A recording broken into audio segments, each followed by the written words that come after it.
승전, 작업실. 제시카는 집에 오자마자 하이힐을 벗으며 짜증을 냈다. 그녀가 하이힐을 벗자 늘씬한 다리가 드러났다. 제시카는 짜증을 내면서도 손에서 스마트폰을 놓치지 않았다. 이 날씨 그렇게 입고 안 추워? 우엔이 얇은 트렌치 코트에 유니폼만 입고 있는 제시카를 보며 말했다. 당연히 칠할만큼 춥지. 너희가 이 거지 같은 옷을 입고 8시간 일을 해봤어? 물론 옷이 디자이너 브랜드 유니폼이라 나름 이쁘긴 하지만 주위에 있는 그 명품 옷들 사이에서 이 옷은 그냥 나를 한 단계 떨어뜨린단 말이야. 직원이 너무 예쁜 옷을 입고 있어봐. 손님이 기아 죽잖아. 명품 매장에서 직원 유니폼이란 적당한 선에서 겨운 유지하되 손님한테 무릎 꿇고 신발 하나 제안해도 이상하지 않을 그런 옷이어야 하는 거지. 당연히 보험 같은 거 대나 줘버렸고 제시카는 미처 풀지 못한 스카프를 풀고 와인바에서 코르크를 뽑자 시원하게 코르크 뽑히는 소리가 났다. 오웬이 가슴을 품고 있던 윌리스를 내려놓고 오전에 벌어진 일을 설명했다. 윌리스가 자연스럽게 제시카 대신 프랭튼에게 가서 얼굴을 비볐다. 아니 그래, 작업실에서 뭔가 터져서 엄마 아빠가 쓰러졌고 왕분대께서 와서 진단했다.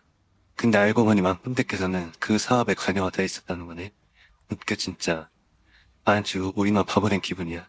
그나저나 이 사고가 어떻게 벌어진 거야? 그리고 그 병은 안전한 곳은 맞아? 제시카가 와인을 마치자 식량이 누그러지며 여러 질문을 오웬에게 물었다. 오웬은 왕 선생을 통해 온 시사 사람들로부터 받은 명함을 제시카에게 보여줬다. 명함은 간단한 논문 주소 외에는 전부 간체자로 되어 있었다. 왕군대가 떠나고 얼마 안 돼서 병원 유니폼을 입은 남자 2명이 왔어. 기괴하게도 쌍둥이 같아 보이는 구급 요원들이었어. 그중 한 명이 북경어로 우리 엄마에게 엄마 아빠가 어디 있냐고 물어봤고 프랭클린 형이 끼엄끼엄 북경어로 대답하자 쌍둥이 구급 요원들 재빠르게 환자 숨은 침대를 가지고 엄마 아빠를 안방에서 엠빌러스 숨겼어. 어찌나 빨랐던지 왕군대가 치료를 받던 시간보다도 빨랐다니까. 오웬이 설명한 동안 제시카는 한동안 명함을 보더니 휴대전화로 명함 사진을 찍어놓았다. 엄마 아빠가 작업하다 뭐라도 터진 거 아니야? 제시카는 무심하게 물어봤다. 터진 건 없어. 터진 건 폭탄차의 에너지가 방치된 적용이지. 오늘 일과는 관련이 없다고. 내가 봤을 땐 화사보야. 아빠가 방독면을 쓰고 들어오라고 한 것도 그렇고 들어가니까 평소엔 듣지 못한 엄청나게 큰 훈풍기 소리가 들렸으니까. 오웬이 차분하게 설명했다. 하지만 제시카는 오웬이 설명하는 말을 듣고 비아냥거렸다. 아, 그렇게 똑똑하신 분이 어쩔 줄 몰라서 부장님 전화를 잠깐 넘기셨어요? 그렇게 똑똑하시면 그 똑똑한 머리로 엄마 귀에 따라 좋은 대학 가서 의사나 변호사 할 것이지 왜 맨날 듣지도 않는 채널에다가 매번 헛소리를 해대세요. 그럴 시간이 있으면 시험 정리하는 유튜브라도 좀 봐. 발모자도 말라서 그 듬성듬성한 수염이라도 메꿔 보라고. 제시카는 오웬을 향해 독한 소리를 내뱉고선 다 떨어진 와인잔 흔들더니 와인방에서 와인을 더 따라 마셨다. 제시카는 오웬을 보지도 않고 스나카랑 노리는 명수처럼 와인과 함께 먹은 안주를 찾았다. 프랭크는 평소대로 차분히 오웬을 진열시켰다. 하지만 오웬은 분을 지키지 못하고 지식하게 쏘아붙였다. 또 시작해보자 이거지? 내가 그래 누나보다 훨씬 공부 잘했어. 그리고 지금 그 발언 되게 위험해. 요즘 같은 세상에 가장 저명한 매체들을 그렇게 헐뜯는 건 누나가 세상과 등을 돌리겠다는 거야. 유명한 속각부터 지식인들이 유튜브랑 팟캐스트에 참가해서 지식을 공유하고 있어. 나중에 내 스튜디오에 유명한 사람들이랑 토크쇼를 해도 누나한테 떨어진 거 단 한 개도 없을 줄 알아. 게다가 누나가 데려온 윌리 씨는 진짜 러시안 블러 맞긴 해? 누나한테 윌리 씨 줬다는 사람이 그냥 아무 돈도 안 받고 줬다니. 그냥 팔아도 명품백 하나를 살 텐데 아니면 누나가 명품백 대신에 고양이를 샀다는 게 말이 돼? 더욱이 오웬은 프랭클린에게 러시안 블루처럼 턱수도 없다고 말했다. 프랭클린도 오웬이 넣은 의견에 동의했다. 제시카는 오웬에게 자신이 러시안 블루라고 믿는 그 고양이를 러시안 블루라고 옹수하고 제시카는 사납게 하악되는 윌리시를 들었다. 그녀는 윌리시 목에 있는 턱시도를 교묘하게 커다란 반지를 이용해 가리고 사진을 찍고선 바로 윌리시를 내려놨다. 제시카는 윌리시를 제대로 보지도 않고 스마트폰으로 방금 찍은 사진을 소셜미디어에 올렸다. 오웬의 지적대로 윌리시는 평범한 러시안 블루보다 통통했다. 러시안 블루가 보통 초록색 눈을 가진 반면에 윌리스는 푸른색 눈을 가지고 있었다. 오웬이 설명을 하는 동안 프랭클린이 윌리스용 밥그릇에 사료를 덜었다. 레고 블록이 떨어지듯이 식사 그릇에 떨어지는 사료 소리를 듣자 윌리스는 꼬리를 한껏 부풀어 올렸다. 제시카는 콧방귀를 끼고 오웬 쳐다봤다. 제시카는 오웬에게 휘둘리지 않고 두 동생에게 중요한 질문을 했다. 그래서 그 제품이 어디 있냐고 둘에게 물었다. 오웬은 한순간에 말이 없어졌다. 오웬만 말이 없어진 게 아니었다. 프랭클린이와 제시카 역시도 그 질문에 대답을 못했다. 그저 서로 얼굴만 쳐다보고 있을 뿐이었다. 갑작스러운 초인종 소리가 정적을 깼다. 이후 3남매는 경찰에 본 것처럼 그대로 얼어붙었다. 처음 울린 초인종 소리에 아무도 대답하지 않자 다시금 초인종 소리가 울렸다. 뒤에 어느 중년 여성이 내는 목소리가 들렸다. 리우 부인 안에 있어요? 저 옆에 사는 펑부인이에요. 펑부인은 리우 부인을 부르고 대답이 없자 문을 두드리기 시작했다. 그녀는 그만둘 기세가 보이지 않았다. 프랭클린과 오웬은 제시카를 쳐다봤다. 펑 아줌마 갑자기 무슨 일이지? 펑 아저씨가失踪된 이후로 연락 끊고 지냈잖아. 오웬이 제시카에게 물었다. 제시카는 자신이라고 어떻게 아냐면 따졌다. 저 아줌마, 펑 아저씨가失踪되고 정신이 나갔잖아. 한 번 엄마한테 와서 이상한 사람들이 자기 가족을 감시하고 있다는 둥. 그 사람들이 펑 아저씨의 주인 거라며 완전히 맛이 갔잖아. 그래서 아빠도 그때 잔인하게 찾아오지 말라고 연을 끊었고, 제시카는 펑부인의 끄녀와 집주인 현관문을 째려보고 말했다. 결국 그녀 어쩔 수 없다는 듯이 와인잔을 내려놓고 문으로 향했다. 프랭클린과 오웬도 주방 밖에 달라붙어 그 둘이 나눈 대화를 엿들으려 했다. 제시카가 문을 열고 펑부인과 인사했다. 프랭클린 오웬에게 너무 빨리 말해서 못 알아듣겠다고 오웬에게 속삭였다. 오웬도 자신은 뭐가 다르겠냐며 프랭클린에게 말했다. 얼마 지나지 않아 제시카가 가볍게 웃더니 그녀는 문을 닫고 다시 주방에 돌아왔다. 제시카는 돌아와 와인잔을 들고 몇 입 마시고 나서 말을 꺼냈다. 저녁은 내가 살게. 피자나 먹자. 대신에 너희들이 그 물건을 찾는 거야. 나는 쉬고. 오웬이 말을 꺼내려자 제시카는 와인잔을 오웬 앞에 내밀며 오웬이 하나라는 말을 걸어맞았다. 나는 내일도 출근해야 돼. 주 40시간 뒤에는 풀타임 직장에 간 직장인이라고. 너넨 학생이거나 잠정적으로 백수잖아. 게다가 코로나 덕분에 온라인으로 수업해도 문제없으니까 계속 찾아. 내일 점심이 높이잖아. 뭐가 됐든 스케줄 보내줄 테니까 다른 짓 하지 말고 그 제품부터 찾아. 그게 너네 일이야. 부모님이 안 계시니까 너네도 이제 풀타임 직장을 가진 것처럼 일하란 말이야. 제시카는 단호하고 강압적으로 말했다. 그런 제시카에게 프랭클린과 오웬은 아무런 말대꾸도 하지 못했다. 그리고 가장 먼저 해야 할 건 지하실로 내려가서 저 선풍기부터 꺼야 해. 펑부인 너무 시끄럽대. 오후에 우리 집에 온 앰뷸런스를 봤는지 무슨 일이냐면서 우리 엄마 아빠 거둔다니 이런저런 말 하지만 하고 싶은 말은 결국 저거지. 시끄러우니까 선풍기부터 끄라고. 펑아저씨가 돌아가신 이후로 완전히 맛이 갔어. 예전이랑 다르게 빅토리아는 물론이고 조그만 소음이나 사건을 쳐다봐야 되잖아. 그리고 계속 이상한 소문이 나려고 말이야. 제시카는 펑부인에 대한 비난을 마치고 와인잔을 치열하게 비웠다. 오웬과 프랭클린은 몇 번이나 궁금해에 달렸었다. 오웬이 자꾸만 궁금해의 기미설이 앞이 보이지 않는 더 짜증을 냈다. 제시카는 한심을 쳐다봤으나 오웬이 그러면 누나가 대신 써보라는 말에 제시카는 휴대폰 전화를 쳐다보며 그냥 그대로 방으로 돌아갔다. 프랭클린이 유튜브에서 궁금한 채널을 찾아 오웬에게 보여줬다.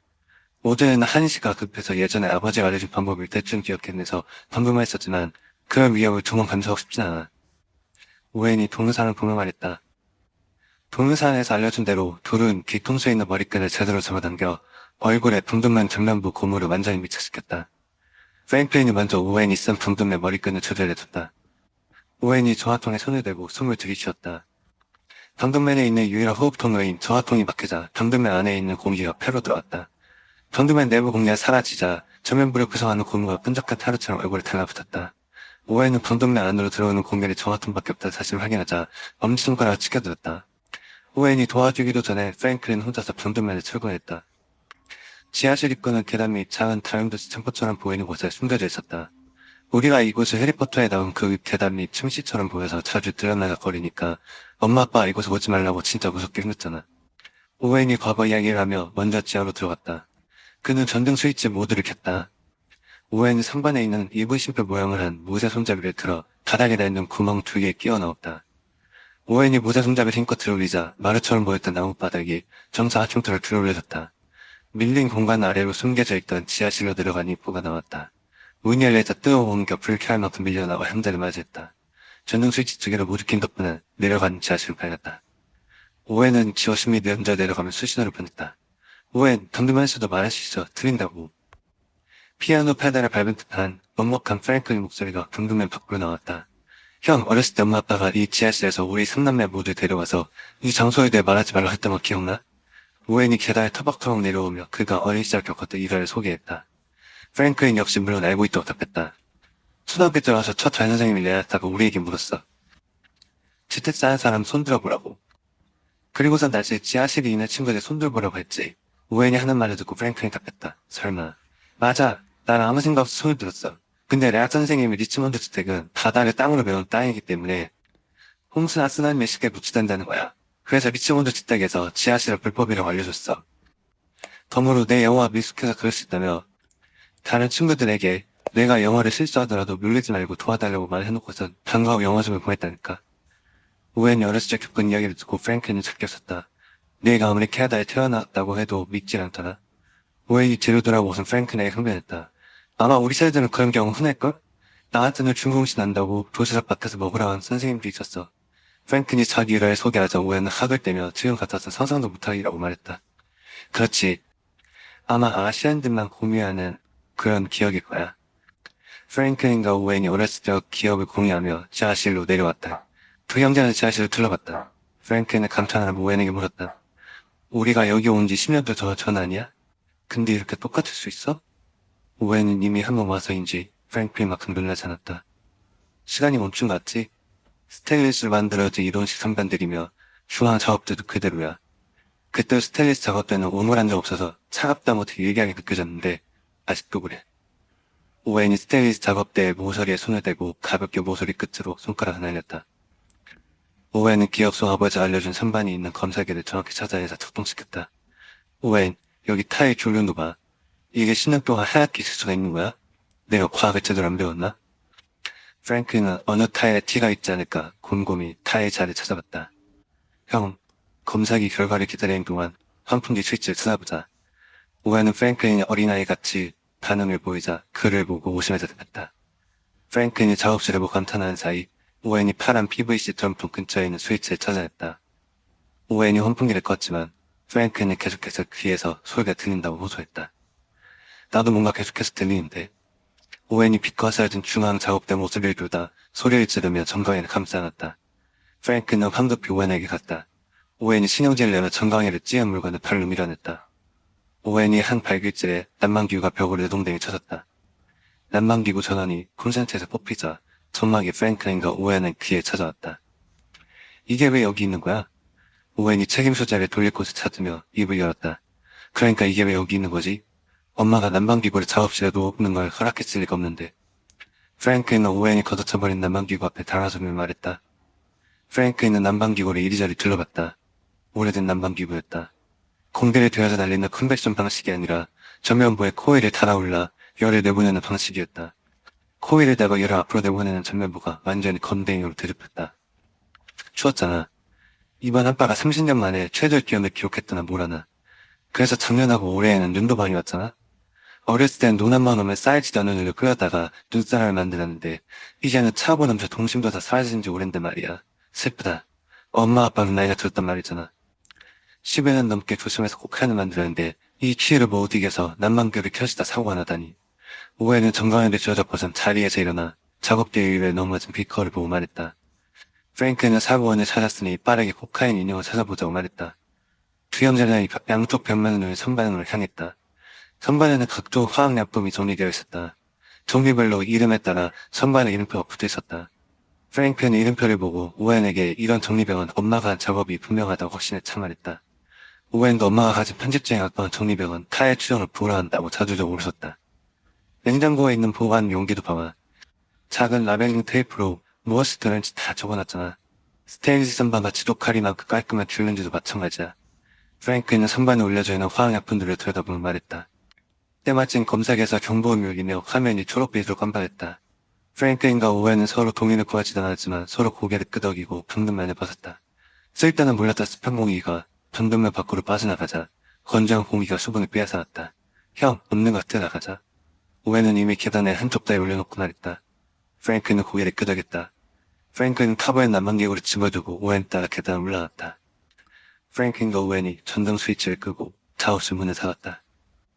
작업실은 완벽한 어둠에 삼켜졌다.